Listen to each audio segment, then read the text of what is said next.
Hello दोस्तों, क्या हाल है आपके। आई होप आप सब ठीक ही होंगे। दोस्तों, बात कर लेते हैं बाज़ारों की, मार्केटों की, वर्ल्ड मार्केट्स की। जैसे कि बीच में मैंने आपको एक अपडेट ऑडियो क्लिप दी थी जिसके अंदर बताया गया था कि एक फॉल जो है वो पेंडिंग है, जिसके अंदर आशंका है कि अक्टूबर के फर्स्ट वीक में, अक्टूबर मिड हाफ में वो आ जाएगा। उसके लिए कॉशियस व्यू था। ये नहीं था कि बाज़ार से बिल्कुल एग्जिट हो जाना है या बाज़ार से जिसको प्रॉफिट बुकिंग करनी है, जो नीचे से लगे पड़े लोग हैं वो ऑलरेडी प्रॉफिट में हैं, तो उनके लिए तो ठीक है गिरावट, उसके अंदर प्रॉफिट बुक कर सकते हैं। आप अच्छी अपॉर्चुनिटी जहाँ पे मिलती है वहाँ पे वो जा सकते हैं। अदरवाइज़ जो न्यूली इन्वेस्टर्स हैं, जो जिन्होंने अभी इन्वेस्ट करना शुरू किया है कुछ ही टाइम पहले और जिनके पोर्टफोलियो के अंदर कुछ प्रॉफिट्स दिख रहे हैं फिलहाल अभी, उनके लिए ये एक बाइंग अपॉर्चुनिटी है। तो दोस्तों, बाज़ार की जो साइकोलॉजी है थोड़ी सी वो शेयर करेंगे आपके साथ में। और दूसरी बात, आज डेट 3 अक्टूबर, नवरात्रि की आपको हार्दिक शुभकामनाएं। और बाकी जो ऑडियो क्लिप के अंदर मैंने आपको बताया था, सेम सेम सिनेरियो उसी टाइप का कुछ कुछ हो रहा है। अब दोस्तों, बात यहाँ पे कर लेते हैं कि हमें ऐसी सिचुएशंस में क्या करना होता है, और क्या ये बिल्कुल पैनिक सिचुएशन है जिसके अंदर हम बिल्कुल अपना पोर्टफोलियो बेच बाज के साइड में हो जाए, या फिर ये हमारे लिए एक बाइंग अपॉर्चुनिटी है जिसके अंदर हम गुड सेक्टर्स फाइंड करके उसके अंदर अपनी पोजीशंस बनाई जाए, एंड अच्छे फर्दर मूव्स जब आगे हमें मिले तो उसके अंदर हमें प्रॉफिट बुकिंग की जाए। तो दोस्तों, जैसे जिस टाइप से बड़े इन्वेस्टर्स काम करते हैं उनके काम करने का तरीका बिल्कुल वैसा ही होता है जैसा कि मैं आपको सिखाता हूँ, जिसको बोलते हैं रोटेटिंग। जिस टाइम मनी रोटेट हो रहा था एफएमसीजी के अंदर, आईटी के अंदर, उस टाइम में बैंकिंग से पैसा जो था वो निकल रहा था। बैंकिंग एक सेफ पॉकेट माना जाता है। जो फाइनेंस जो होता है, बैंकिंग एंड फाइनेंशियल एक सेफ पॉकेट माना जाता है, बट उसमें भी लार्ज कैप्स। ये नहीं कि जो छोटे बैंक्स जो होते हैं उसके अंदर वैल्यूएशन अट्रैक्टिव दिखती है, ग्रोथ अट्रैक्टिव दिखती है, बट वो डिफेंसिव नहीं है। प्ले करने के लिए जो सेक्टर्स जो होते हैं, जो सेक्टर्स इन फ्लेवर होते हैं, जहां हमें 2 4 6 महीने के लिए रहना होता है, वैसे सेक्टर्स के अंदर बैंकिंग एंड फाइनेंशियल्स को नहीं देखा जाता। वो और ही टाइप के सेक्टर्स होते हैं, लाइक आपके ईवी का कुछ हो गया, सोलर का कुछ हो गया, या आपका ऑप्टिकल फाइबर्स हो गए, या होटल्स हो गए, या इस टाइप की कुछ चीज़ें हो गई, हम उसके अंदर चले जाते हैं। या हमें कोई गुड बैट दिखे 5 या 6 साल में, 8 साल में, 10 साल में, जहाँ हमारा पैसा बन सके। क्योंकि पैसा दोस्तों कमाया नहीं जाता है स्टॉक मार्केट में, पैसा हमेशा यहाँ पे बनाया जाता है। तो ये बोलता हूँ, हमारा पैसा बन सके। तो हमारा पैसा जब बनता है तो वो ऐसे ही डाउनफॉल्स आते हैं तभी बनता है, क्योंकि बहुत अच्छे स्टॉक्स जो है हमें अच्छी वैल्यूएशंस के ऊपर मिल जाते हैं। बाजार के अंदर दो ही कैटेगरी काम करती हैं दोस्तों। पहला होता है पैसा कमाने के लिए जो मस्ट है, कि आपको सेक्टर रीड करने आते हो, आपको सेक्टर आउटलुक्स आपको पता हो। वो धीरे धीरे जैसे जैसे आपकी साइकिल्स पूरी होती रहती है स्टॉक मार्केट के अंदर, आपको अंदाजा, एक अंदेशा होना शुरू हो जाता है, जिससे कि आपको ये पता लगने लग जाता है कि भाई इस सेक्टर से पैसा निकल के कहाँ जाने वाला है, और उस सेक्टर का आउटलुक क्या लग रहा है। क्या वो पैसा 2 3 महीने के लिए तो शिफ्ट नहीं हो रहा। कई बार ऐसा होता है बाजारों के अंदर, जैसे कि सपोज सेक्टर ए है, उसके अंदर ओवर वैल्यूड वो सेक्टर हो गया है, और एक सेक्टर बी है जो कि है अंडर वैल्यूड। अब सेक्टर ए से पैसा अंडर वैल्यूड सेक्टर के अंदर आ जाता है, लेकिन वो आता है सिर्फ 2 3 महीने के लिए, 4 महीने के लिए, जब तक वो अपनी करेक्शंस जो होती हैं वो कंप्लीट कर लेता है, उसकी वैल्यूएशन जस्टिफाइड हो जाते हैं, और बहुत सारे स्टॉक्स लेगार्ड होते हैं उस सेक्टर के अंदर, जो कि बिल्कुल अच्छी अपनी वैल्यूएशंस पे आ जाते हैं, तो वो पैसा सेक्टर बी से रोटेट होकर अगेन सेक्टर ए के अंदर पहुंच जाता है। लेकिन जैसे ही कि हम कहते हैं कि हमें स्टॉक मार्केट के अंदर राइड करना आना चाहिए किसी भी चीज़ को, तो हम लोग क्या करते हैं, हम ए सेक्टर के अंदर बने रहते हैं। जब ए सेक्टर के जब स्टॉक्स गिरते हैं, जब हमें और अच्छी वैल्यूएशंस मिलती हैं और अट्रैक्टिव हमें लगते हैं, 200 का स्टॉक 1000 रुपये पे और अट्रैक्टिव लग रहा है, तो हमने अपने बैट साइज वहाँ पे बढ़ाते हैं, ना कि हम वहाँ से रिड्यूस करके सेक्टर बी में आ जाते हैं। क्योंकि वो जो सेक्टर ए की जो अपॉर्चुनिटी है वो है 5 10 साल 15 साल की। लेकिन जो सेक्टर बी की जो अपॉर्चुनिटी है वो 2 महीने 6 महीने 8 महीने हो सकता है सेक्टर बी भी अच्छा परफॉर्म करता हुआ चले जाए, लेकिन हम सेक्टर ए, अगर हमें कोई सेक्टर समझ में आ गया तो हम उस सेक्टर के साथ में लगे रहते हैं जब तक कि वो सेक्टर अंडर परफॉर्म करना शुरू ना कर दे। अब अंडर परफॉर्मेंस का मतलब ये नहीं है कि वो 2 महीने के लिए अंडर परफॉर्म कर गया वो सेक्टर, या 6 महीने के लिए वो अंडर परफॉर्म कर गया सेक्टर। अब जैसे कि सपोज की जो आईटी है, इंडिया जो है 2035 के आसपास, 2040 के आसपास एक टेक हब बन चुका होगा पूरे वर्ल्ड वाइड के लिए, पूरा वर्ल्ड जिसके अंदर समाया हुआ होगा। Technology is equal to India, India is equal to technology. इस टाइप का हिसाब किताब होगा, इंडिया के बिना काम नहीं हो पाएगा कहीं भी। तो ये जो टेक्नोलॉजी का सेक्टर है, अगर उस व्यू से हम देखें आने वाले 10 से 15 साल के लिए, तो बहुत अट्रैक्टिव लगता है आज भी। लेकिन अगर हम ये देखें कि 2 4 6 महीने के लिए क्या एक्सपोर्ट से बंद हो जाएंगे, यूएस में रिसेशन आ जाएगा, इन सब चीज़ों को देख के अगर देखा जाए, तो फिर वो सेक्टर हमें अवॉइडिंग के लिए लगता है। अब यहाँ पे इंसान के दो माइंड सेट होते हैं। पहला माइंडसेट ये होता है कि जो सेक्टर फेवर्ड में है बस उसी के अंदर जाते रहो, वहां से निकलो, फिर दूसरा खरीदो, फिर तीसरा खरीदो, फिर चौथा खरीदो। दोस्तों, पैसा नहीं बनता। पैसा यहाँ आप रिटर्न ऑन इन्वेस्टमेंट कमा रहे हैं, आप आरओई जनरेट कर रहे हैं, आरओआई जनरेट कर रहे हैं आप, बट आप उसको ढंग से कंपाउंड नहीं कर पा रहे हैं उस पैसे को। जब कंपनियां दोस्तों चलनी शुरू होती है ना, तो 400 रुपए का आइशर मोटर 30,000 रुपये का हो जाता है, 5,000 रुपये का MRF 1.5 लाख रुपये का स्टॉक हो जाता है। ऐसे ऐसे करके स्टॉक्स जो है वो कंपाउंड करते हैं आप अपने साथ में, एक के साथ एक के साथ एक के साथ एक। अब मैं ना एक 3-4 वीडियोस की आपको दूंगा यूट्यूब के ऊपर, कोशिश करूंगा ये ऑडियो क्लिप भी वहाँ डाल दूं, क्योंकि इसमें मैं कोई स्टॉक स्पेसिफिक मैं कोई बात नहीं कर रहा हूँ। तो मैं इसको कोशिश करूंगा कि मैं यूट्यूब पे अपलोड कर दूं, जस्ट एक नॉलेज इन्फॉर्मेशन के लिए मैं बना रहा हूँ। और जब हम कभी भी काम करते हैं, जब मल्टीप्लाई होनी जब स्टार्ट होती है स्टॉक्स के अंदर 2 गुना, 5 गुना, 10 गुना, 20 गुना, 100 गुना, तब दोस्तों वेल्थ बननी शुरू होती है। उसको कहते हैं वेल्थ क्रिएटिंग, क्योंकि वेल्थ आपके पास रुकेगी, रिटर्न ऑन इन्वेस्टमेंट आपके पास नहीं रुकेगा। आप एक स्टॉक से कमाएंगे, दूसरे स्टॉक में जाके उसको दे देंगे, आपका समय कितना वेस्ट हुआ, वो 1 साल आपका वेस्ट हो गया। ये 1 साल दोस्तों वापस नहीं आना। हो सकता है जो स्टॉक आप कंपाउंड कर रहे हैं, जैसे कि मैंने आपको बता रखा है, एक स्टॉक अपने से जो आपको अच्छा लगता है आप वो लेके अपने पास रखिए, उसको ओवर 25 ईयर्स, 50 ईयर्स, 30 ईयर्स उसको एक रनवे दीजिए उसको ग्रोथ करने के लिए। जो भी आपको अच्छा लगता हो एक स्टॉक, उसको आप चर्न कर सकते हैं। बाद में 10 साल बाद अगर ग्रोथ आपको कम लग रही है, 15 साल बाद कम लग रही है, किसी दूसरे सेक्टर में जा सकते हैं, किसी अच्छे स्टॉक को पकड़ सकते हैं। लेकिन सेक्टर लीडर होना चाहिए, गुड कंपनी होनी चाहिए, और उसका जो हिसाब किताब है वो थोड़ा अच्छा होना चाहिए कंपनी का। तभी आपका पैसा जो है वो वेल्थ के अंदर कन्वर्ट होता है। ठीक है, अब दोस्तों दूसरे पॉइंट की बात कर लेते हैं, वो होती है वैल्यूएशंस। जब भी इन्वेस्टर्स को वैल्यूएशंस अनजस्टिफाइड लगेगी किसी भी कंट्री की, चाहे वो यूएस हो, चाहे वो जापान हो, चाहे वो इंडिया हो, चाहे वो कोई भी इमर्जिंग मार्केट हो, चाहे कुछ भी हो, चाहे डेवलप मार्केट हो, तो दोस्तों वहाँ से ना पैसा शिफ्ट होना शुरू होता है। जब पैसा शिफ्ट होना शुरू होता है ना वहाँ पे दोस्तों, तो वहाँ पे जल्दी से करेक्शंस नहीं आते हैं। शार्प करेक्शंस जो आएंगे वो आपके एंड मूव्स के अंदर होंगे, जो शार्प करेक्शन जिसको बोलते हैं, क्योंकि वहाँ से मार्केटों से लोगों को निकाला जाता है उस समय पे। अब कई लोग कह रहे होंगे कि करेक्शन अभी शुरू हुई है, जैसे आज बाजार गिरा 2%, 3%, कितने सारे मैसेज कर दिया आप लोगों ने मुझे। ये कोई करेक्शन नहीं है, 2-3% बाजार इतना चला हुआ है, 2-3% का, मैं 10%, 15% के लिए हम तो तैयार थे। पहले भी बोला था, यूट्यूब वीडियो बनाई थी उसके अंदर भी मैंने आपको हिंट दिया था, करेक्शंस के लिए, सब चीज़ों के लिए तैयार है।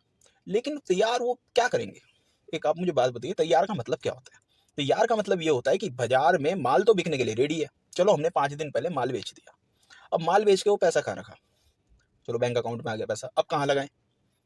उसके लिए स्क्रिप्ट है क्या आपके पास, या कुछ पहले से ही कोई होल्डिंग है आपके पास जो कि बहुत अच्छा परफॉर्म कर रही हो इस डाउन ट्रेंड में भी? ठीक है, अब मैं स्टॉक्स के नाम तो लूंगा नहीं जिन जिन के अंदर पैसा लगाना है इस समय पे। तो अगर वो नहीं है आपके पास, तो जिसमें आप बने हुए अच्छा प्रॉफिट आ रहा है आप वहाँ पे बने रहिए, कोई ऐसी बात नहीं है। क्योंकि वैल्यूएशंस जब किसी भी चीज़ की एक स्ट्रेच हो जाती है बहुत ज़्यादा वैल्यूएशंस, तो वहाँ से वैल्यूएशन कॉन्ट्रैक्ट जो होती है, वैल्यूएशन कॉन्ट्रैक्शन शुरू हो जाता है वहाँ पे, एक्सपेंशन नहीं होता वहाँ पे, कॉन्ट्रैक्शन होना शुरू हो जाता है। तो बाजारों के अंदर सिर्फ वैल्यू कॉन्ट्रैक्शन चल रहा है यहाँ पे, और कुछ नहीं है, ऐसा कोई वो नहीं है, हाय तौबा नहीं मच गई है इधर कि बिल्कुल बेच बाच के बिल्कुल साइड में बैठ जाओ। 2% पे अगर ऐसा रिएक्ट करोगे तो दोस्तों 10% पे तो पता नहीं आपका क्या होगा। और ऐसा नहीं है कि आज भी बाजार में 2% बाजार गिरा है तो बहुत सारी कंपनियां सस्ती हो गई, या फिर मैं आपको बताऊंगा 2020 का जैसे ले लेते हैं लॉजिक, काफी सारे लोग आप में से 2020 के हैं, तो 2020 का लॉजिक ले लेते हैं दोस्तों। 2020 के बॉटम पे जब 7511 का निफ्टी था, उस दिन की मैं आपको बात करूं, बहुत सी ऐसी कंपनी थी जो कि ओवर वैल्यूड थी, और बहुत सी ऐसी कंपनी थी जो कि अंडर वैल्यूड थी। ठीक है, तो ओवर वैल्यूड, अंडर वैल्यूड हर मार्केट सिनेरियोस के अंदर होते हैं। अब वो देखने वाली चीज होती है स्टॉक्स को। अब स्टॉक्स के अंदर आप लोग देखते हैं प्राइस से जस्टिफाइड आप करते हैं, सर ये 1,000 रुपए का स्टॉक है, ये 2,000 का हो गया। हम जो उसको करते हैं एनालिसिस, हम उसकी इंट्रिंसिक वैल्यू के ऊपर जाते हैं। हमें चाहिए दोस्तों वैल्यू, इन्वेस्टर को चाहिए वैल्यू। जब 100 की चीज़ 50 में मिलेगी, तभी तो कल को वो 100 में उसको बेचेगा। सीधा सीधा धंधे का उसूल है, आप भी यही करते हैं। आप में से कितनी दुकान वाले होंगे, कितनों के शोरूम होंगे, कितनों के कोई ट्रेडिंग व्यापार होगा, तो सब यही तो कर रहे हैं आप लोग। कोई चीज़ आपको 100 रुपये की मिलती है, आप उसे 120 रुपये में बेच देते हैं। अगर आप कोई चीज़ 120 रुपये में लेके बैठे हैं और बिक्री है मार्केट में 80 रुपये की, तो इसका मतलब आपको उस धंधे का तजुर्बा नहीं है। दोस्तों ये भी एक बिजनेस ही है। और जो लोग कहते हैं सर ये लॉन्ग टर्म का स्टॉक है, तो लॉन्ग टर्म भी ट्रेड ही हो गया एक तरीके से।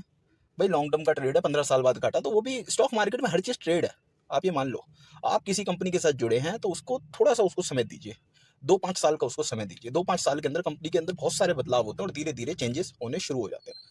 एक मैं अभी 1-1.5 महीने के अंदर मैं एक सीरीज डालूंगा अभी यूट्यूब पे, 4-5 वीडियोस की होगी, मिस्टर एक्सपर्ट के नाम से।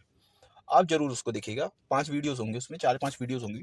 और उसके बाद मैं कोशिश करूंगा कि वॉरेन बफेट को डिकोड आपके साथ करूं या यूट्यूब पे डालूं। तो कोशिश करेंगे, देखते हैं कैसे पॉसिबल है वॉरेन बफेट को डिकोड करके आपको इंट्रिंसिक वैल्यू निकालना सिखानी। तो अब मैं बात कर लेता हूँ बाजार के इंट्रिंसिक वैल्यू की एक पैरामीटर के हिसाब से, सिर्फ जस्ट अ प्रॉफिट ग्रोथ के हिसाब से। तो अगर मैं प्रॉफिट ग्रोथ के हिसाब से देखूं बाजार की इंट्रिंसिक वैल्यू, इस मार्केट की इंट्रिंसिक वैल्यू अगर मैं देखूं तो वो है 24,000 आज के हिसाब से। ठीक है दोस्तों, आज जिस सिनेरियो में हम हैं, जो इंटरेस्ट रेट है, उन सब चीज़ों को अगर मैं डिस्काउंट करूँ तो मेरे को 24,000 पे बाजार की इंट्रिंसिक वैल्यू नजर आती है। इसका मतलब ये है कि बाजार 24,000 से नीचे सस्ता है और 24,000 से ऊपर महंगा है। सीधी सीधी बात है।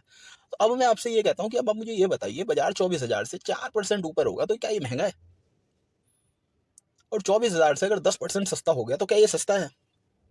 नहीं दोस्तों, अगर बाजार जहां से 4% महंगा है तो भी सस्ता है, और अगर 10% गिर जाता है तो भी सस्ता है बाजार, क्योंकि अब बाजार के इनिशियल फेज के अंदर है। अभी अभी मार्केट साइकिल के आप इनिशियल फेज में है। अभी ये बुल रन जो कह रहे हैं कि डिनाइल और क्रैश और ये ब्लड बात ये वो, अरे अभी नहीं है, अभी बता दिया जाएगा, सब बता दिया जाएगा, पहले ही बता देंगे, यूट्यूब पे भी बता देंगे, अभी बता देंगे, सब चीज़ बता दी जाएगी। ठीक है, अब अपना वो वाला सीन तो है नहीं भैया कि झूठ बोलो कि ये कैंडल ये बन गई, वो बन गई, यहाँ से ये हो गया, हैमर बन गया, यहाँ से डोजी बन गई, अब ऊपर आ गया, नीचे आ गया, ये वो। भैया इसके अंदर पैसे नहीं बनते हैं, साफ सीधी बात। पैसे बनते हैं, अब हम करते हैं मल्टीपल स्टॉक्स। सीधी सीधी बात है, आपको मैं बताऊं मेरे काम करने का स्टाइल क्या है भैया, मैं करता हूँ मल्टीपल स्टॉक्स, मल्टीप्लाई करता हूँ स्टॉक्स के अंदर। मैं बिल्कुल भी ऐसे बैट नहीं लेना चाहता, मैं बिल्कुल भी ऐसे काम नहीं करना चाहता जिसमें मुझे 20-30% का प्रॉफिट हो या मुझे 50% का प्रॉफिट हो। लाइक कोई XYZ कंपनी है, बहुत अच्छा मेरे को लग रहा है, उसका बिजनेस मॉडल सब कुछ अच्छा लग रहा है, ये वो, तो मैं उसको 5-10 गुना, 20 गुना, 50 गुना के लिए लूंगा, ना कि मैं उस स्टॉक को सिर्फ और सिर्फ 10%, 15% के लिए लूंगा। सबके पास स्टॉक्स होते हैं, सबके हाथ से स्टॉक निकले हुए हैं इस बाजार के अंदर जो है, और जिन जिन के हाथों से स्टॉक निकले हैं उनसे जाके पूछिए कि उन्होंने क्या क्या मिस कर दिया है। और उनसे छोड़िए, आपको खुद रियलाइज होने लग जाएगा आज से 5 साल बाद, 7 साल बाद, कि आपने क्या क्या मिस किया है इसी बाजार के अंदर, इसी मार्केट्स के अंदर। जो लोग मुझे अच्छे से जानते हैं, बिल्कुल बहुत बढ़िया से जानते हैं, उनको पता है कि मेरे काम करने का जो तरीका है वो क्या है। लेकिन काम करने का तरीका पता है, लेकिन वो चीज़ नहीं पता कि करते कैसे हैं उसको। उनको रिजल्ट्स पता है कि हाँ भाई, स्टॉक अगर लिया है तो अच्छी चीज़ के लिए लिया है, अच्छी ग्रोथ के लिए लिया है, अच्छे सब कुछ सर्कमस्टांसेस के लिए आया, इंट्रिंसिक वैल्यू अच्छी थी, सब कुछ अच्छा था, और बता भी दिया जाता है स्टॉक। ऐसा नहीं होता कि नहीं बताते स्टॉक, स्टॉक बता भी दिया जाता है, लेकिन जब अपना पैसा बन जाता है उसके बाद उसको बताया जाता है। मेरे मोस्ट प्रोबेबली जो स्टॉक्स जो होते हैं, कई आपने बोला सर कि अपनी थोड़ी सी विधि बताइए, अपने सर थोड़े से स्टॉक्स के नाम दीजिए, ये वो, तो मैं यहाँ तो नाम नहीं ले पाऊंगा क्योंकि ये वीडियो मैं यूट्यूब पर डाल दूंगा, तो मैं स्टॉक्स के आपको नाम तो नहीं बता पाऊंगा, लेकिन मैं आपको ABC करके कुछ बता देता हूँ। जैसे सपोज मैंने कोई ए स्टॉक लिया 250 रुपये का, वो हो गया 4500 रुपये का स्टॉक। ठीक है, वहाँ पैसा हो गया लगभग लेट से अपना 10-15 गुना, वहाँ पे पैसा हो गया। अब कोई स्टॉक ले रखा है, जैसे सपोज 800 रुपीज़ का लिया था स्टॉक बी, पहले वो 20,000 गया, 20,000 से स्टॉक डी मान लो आप, स्टॉक डी पहले वो 800-900 रुपये का लिया, पहले वो 20,000 गया स्टॉक, फिर वहाँ से वो स्प्लिट हुआ स्टॉक, अब फिर दोबारा वो वहाँ की तरफ जा रहा है। अब आप डी के नाम से जान गए होंगे कौन सा स्टॉक होगा। उसके अलावा बहुत सारे ऐसे स्टॉक्स हैं जो कि लिए बिक गए, लिए बिक गए, लेकिन स्टॉक्स जो है बेचना है कब है उनको, उनकी वैल्यूएशंस क्या जस्टिफाइड लग रही है। दोस्तों, स्टॉक 100 रुपये पे भी सस्ता होता है, 500 रुपये पे भी सस्ता होता है, 1000 रुपये पे भी सस्ता होता है। जिसको इंटेंसिक वैल्यू का ज्ञान होता है, जिसको वैल्यूएशंस का ज्ञान होता है, उसको पता होता है क्या ये सस्ता है या महंगा है। कई स्टॉक्स ऐसे आप लेते हैं कि 100 रुपये का होता है, वो 50 रुपये पे भी महंगा था, वो 100 रुपये पे भी महंगा था, वो 20 रुपये पे भी महंगा, क्योंकि बहुत सारी चीज़ें उसके अंदर आइडेंटिफाई की जाती हैं, उसके बाद में इंट्रिंसिक वैल्यू लगाई जाती है। अब यहाँ का जो इंडिया का जो इंट्रिंसिक वैल्यू का सिस्टम है ना, वो बहुत डिफरेंट है, उसमें बहुत डिफरेंस है। इंडिया के अंदर मोस्ट प्रोबेबली फंडामेंटल इन्वेस्टर या टेक्निकल इन्वेस्टर्स जो है वो बहुत ज़्यादा मतलब कि धोखा खा जाते हैं इस बाजार से, क्योंकि यहाँ पे इंट्रिंसिक वैल्यू का पैरामीटर लगाना जो है वो बहुत डिफरेंट है। अब जिस टाइम पे मेरे सेशंस वगैरह होते थे, तो वो अडानी की इंट्रिंसिक वैल्यू मेरे हिसाब से जो आई थी वो आई थी 1100 रुपये। ठीक है, जितना अपनी बुद्धि है सर, ज़्यादा दिमाग तो है नहीं मेरे अंदर। 1100 रुपये अडानी एंटरप्राइजेस की वैल्यूएशन मेरे को लग रही थी, 1100 रुपये की वैल्यूएशन से वो स्टॉक चल रहा था उस टाइम पे मेरे ख्याल से 3500 रुपये के आसपास, जब हिंडनबर्ग आया था। एक वैल्यू के जो बहुत ज़्यादा जो कि जीनियस है, प्रोफेसर हैं, वो अश्वत्थ दामोदरन उनका नाम है, उन्होंने निकाली 10,1,042 रुपये या 942 रुपये ऐसे करके कुछ निकाली। दोस्तों, 4,000 रुपये के स्टॉक के अंदर मैं 50-60 रुपये के चक्कर में ना मैं ओवर एनालिसिस नहीं करूँगा उसको, जिसको कहते हैं एनालिसिस और पैरालिसिस, मेरे को पसंद नहीं है। अपने को समझ में आ जाता है ये स्टॉक यहाँ पे हमारी इंट्रिंसिक वैल्यू आ रही है, 1,000 रुपये का स्टॉक है, हमें 400 रुपये में ठीक लग रहा है, ये स्टॉक 1,000 रुपये का स्टॉक था, 400 रुपये में ठीक लग रहा है, उसकी इंट्रिंसिक वैल्यू अगर 370 रुपये है तो मैं उसे कॉपी पेन लेके नहीं बैठूंगा उसको 370 बनाने के लिए। 400 रुपये में उसमें हम चले जाएंगे, कोई दिक्कत नहीं है। हमें ना डाउन साइड का कोई डर होता है, और अप साइड का तो बिल्कुल नहीं होता। डाउन साइड का तो डर है ही नहीं, और अप साइड का तो स्काई है, sky is the last thing हमारे लिए। अब जब न्यू टेरिटरी के अंदर बाजार जाते हैं, न्यू टेरिटरी का मतलब ये होता है कि जैसे कि आपका मान लीजिए ऑल टाइम हाई, 2018 से जाके आप बाजार देखिए, 2019 से जाके देखिए, हर साल ऑल टाइम हाई लग रहा है। पिछले 5 से 6 साल से तो हर साल ऑल टाइम हाई लगता है। अब कौन से साल को आप बोलेंगे कि यहाँ पे वैल्यूएशन बहुत हाई हो गई हैं, यहाँ पे वैल्यूएशन बहुत ज़्यादा वो हो गई हैं।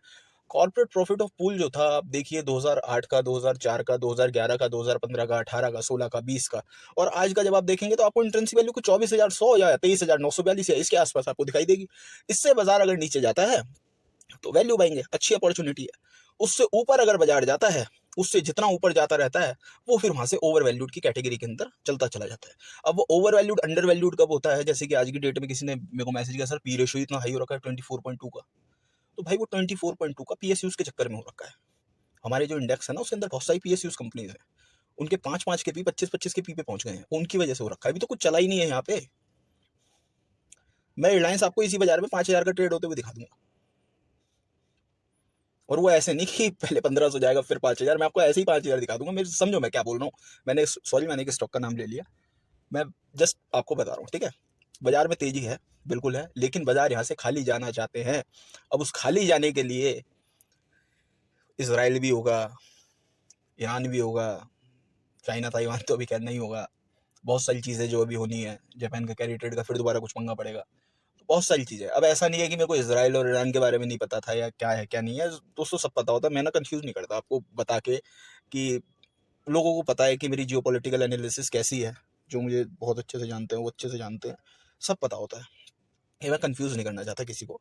मैं बस ये बताता हूँ, बाजार में ये करेक्शन आ सकती है, थोड़े टाइम पहले बता देते हैं, ये करेक्शन पेंडिंग है, ये करेक्शन आ सकती है, वैल्यू बाइंग का चांस है।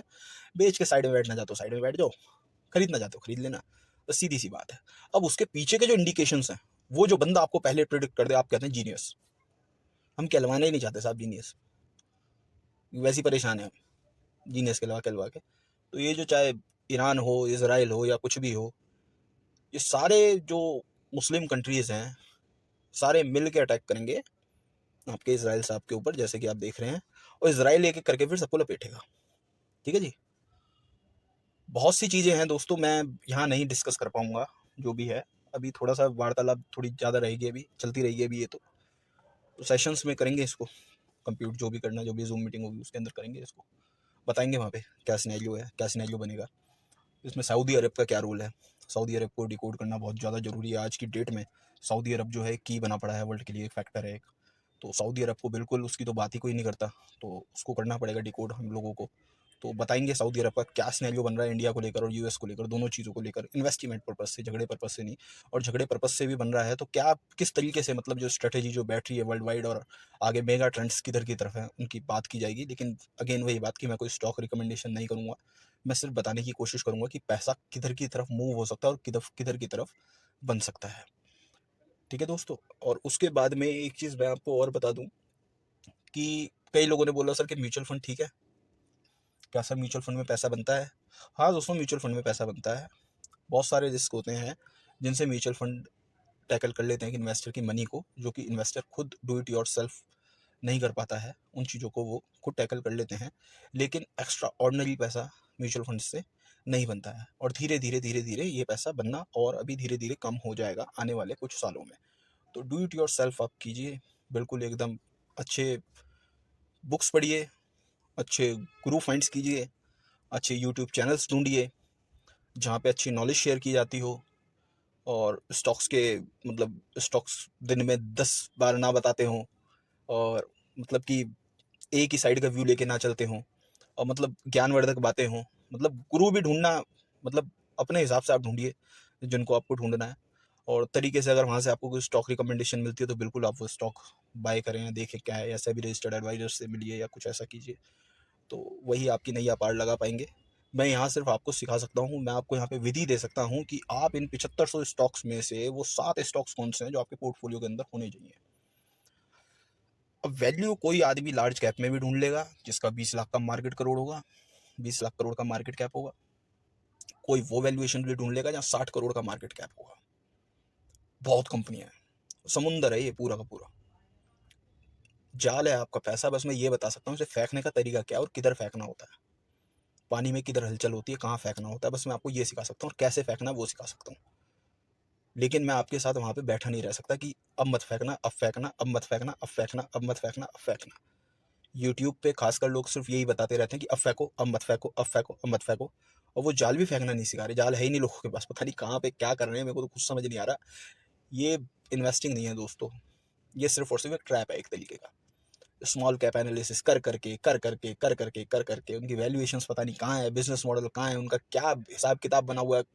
एनालिस्ट आते हैं, कहते हैं स्मॉल कैप का प्रॉफिट पूल इतना बढ़ गया, मिड कैप का प्रॉफिट पूल इतना बढ़ गया। हाँ भाई है, उन 250 कंपनीज के अंदर हैं 5 कंपनी 15 साल वाली, 20 साल वाली हैं 5 कंपनी, मानता हूँ, लेकिन 245 का क्या करूँ मैं? वो 245 तो परेशान कर देती है ना। लेकिन फिर भी हम वो 5 कंपनी लेके बैठे हुए होते हैं। मिड कैप में है आपकी 150 कंपनी में मान लिया है, 7-8 कंपनी उसमें भी है, बढ़िया एकदम हिसाब किताब है उनका, बढ़िया वेल्थ क्रिएट हो जाएगा उसके अंदर।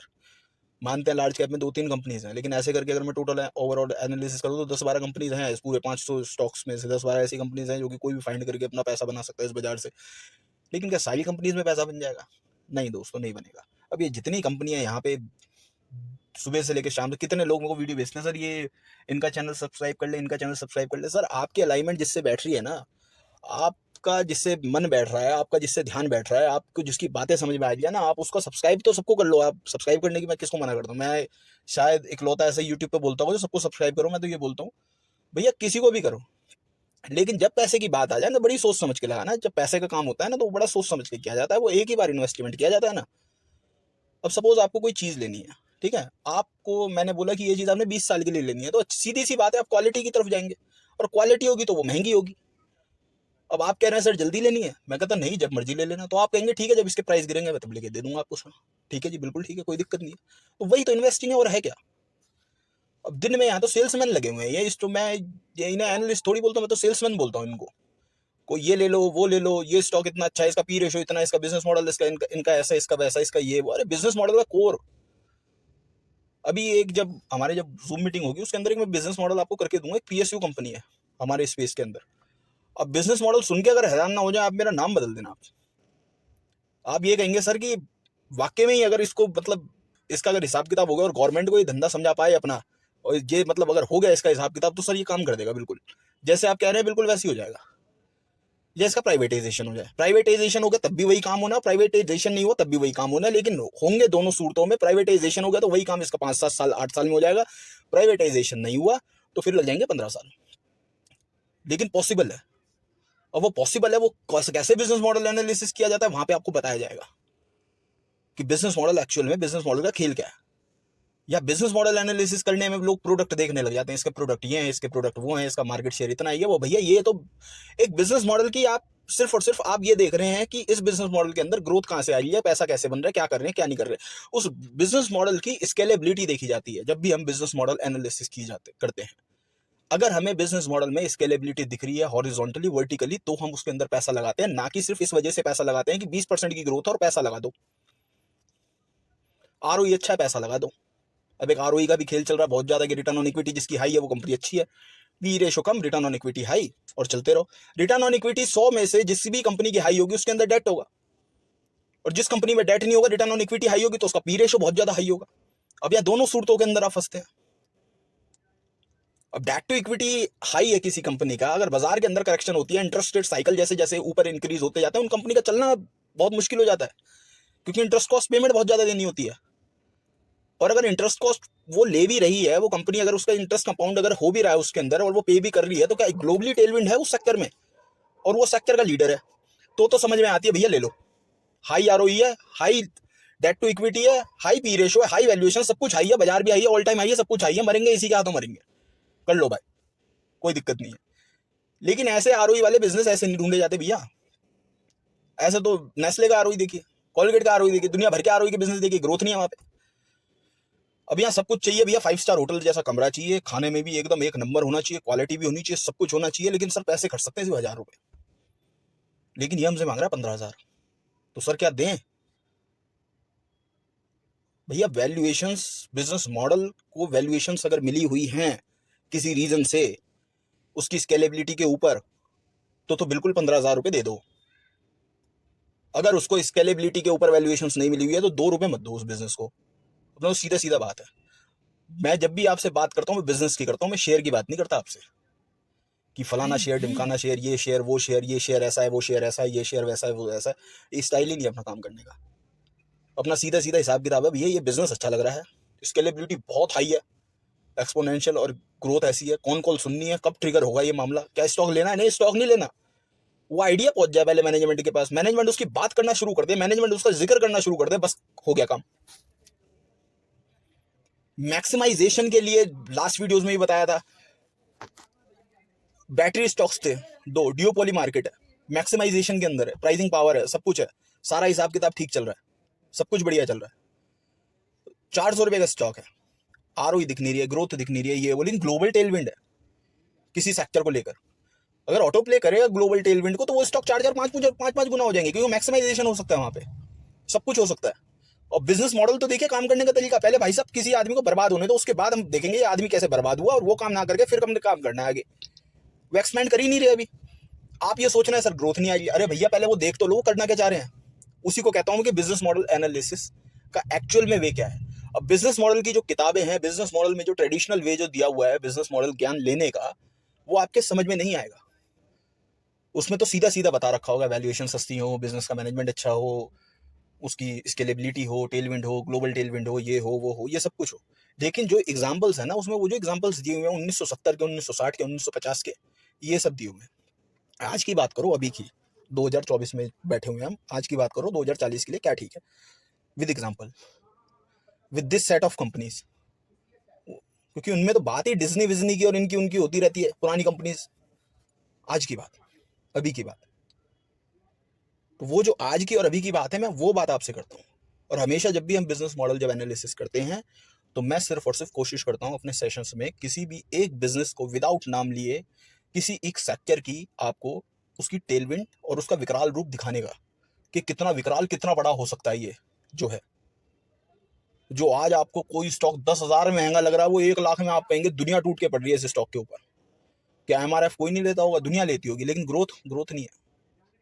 कौन सी कंपनी में ग्रोथ आएगा, कहाँ खेल होगा, क्या होगा, टायर सेक्टर के अंदर किस तरीके से देखा जाता है, या अब सारे सेक्टर्स एक तरीके से ही काम करते हैं, ठीक है, सब सेक्टर्स एक ही तरीके से काम करते हैं। 75% बिजनेस मॉडल सेम ही होते हैं, लेकिन वो जो 25% का जो ग्लिच है ना, जो बीच में, 75% सभी सेम है एकदम।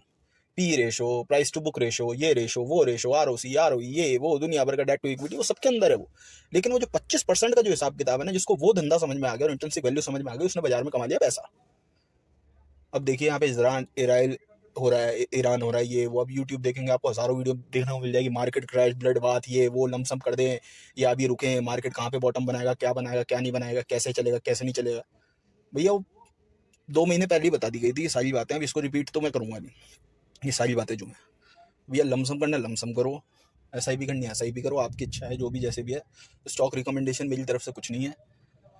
जो बिजनेस मॉडल एनालिसिस करते हैं हम, जो बताया गया है वहाँ पर, उसमें सारी वो वाली जो मेरे पास जो कंपनीज होती हैं जिस सेक्टर की, मैं कोशिश करता हूँ उसी का बिजनेस मॉडल एनालिसिस करूँ, ताकि उससे रिलेटेड जो क्वेश्चंस आए तो मैं भी उनको रीड करूँ और मैं भी समझूँ उनको, और आपको उनका मैं जवाब दूँ, और अपने लिए भी मैं उनको अप्लाई करूँ। तो मेरे हिसाब से जो मैंने जैसे बताया था कि फार्मा, आईटी, हेल्थ केयर, और अपना एक एफएमसीजी के अंदर जो लग्जरी गुड्स हैं, उसके अंदर हिसाब किताब बढ़िया मुझे लगता है। और दूसरी बात, मैं कोशिश ये करूँगा कि अब एक पीपीटी टाइप की प्रेजेंटेशन बना के ना आपको डाटा के साथ में आपको शो करूँ। बट डाटा क्या होता है ना, डाटा हो जाता है पुराना, अब वो फिर डाटा की ही बात होगी, फिर अपनी क्रिएटिविटी नहीं आती उसके अंदर। लेकिन कोशिश करेंगे, एक वर्बली करके देखेंगे, एक विद डाटा करके देखेंगे, तो किसमें आपको कितने अच्छे से समझ में आ रहा है, आप मुझे वो बताइएगा। क्योंकि आप मेरे सामने तो बैठते नहीं है जो मैं आपको देख लूँ सीधा सीधा, है ना। तो आपको क्या डाटा से अच्छे से समझ में आता है, ये मेरी बातों से अच्छे से समझ में आता है, आप मुझे ये बताइएगा, ठीक है दोस्तों। और दूसरी बात, जो मिस्टर एक्सपर्ट की जो आएगी 1 to 3 पार्ट, जो भी 4 हो, 3 हो, 5 हो, 4 हो, उसमें आप मुझे बताइएगा आप कौन सी स्टेज में हैं, ठीक है, जिससे कि क्वेश्चंस भी कम हो जाएंगे मेरे लिए आपके, जो मैं आपसे पूछता हूँ सेशन शुरू होने से पहले। तो आप मुझे बता देना sir phase 2, phase 3, phase 4, phase 1, जैसे ऐसे करके मुझे बता देगा, मैं उसमें समझ जाऊँगा। तो बहुत ही अच्छे से समझाने की कोशिश करूँगा उन वीडियोस के अंदर, और एक साइकोलॉजी देने की कोशिश करूँगा। और जो वीडियो का टर्न आउट जो होगा, जो वीडियो के जो टर्निंग पॉइंट जो होंगे, वो पार्ट 3 से होंगे, उसके फेज़ 3 से उसके टर्निंग पॉइंट्स उसके शुरू होंगे। ठीक है दोस्तों, फिर मिलते हैं। वो वीडियोस आप ज़रूर देखिएगा। अब लेकिन अब जब मेरे पास टाइम होगा मैं तभी बना पाऊँगा उन वीडियोस को। ठीक है दोस्तों, चलिए अपना ख्याल रखिए और नवरात्रि की आपको हार्दिक शुभकामनाएं।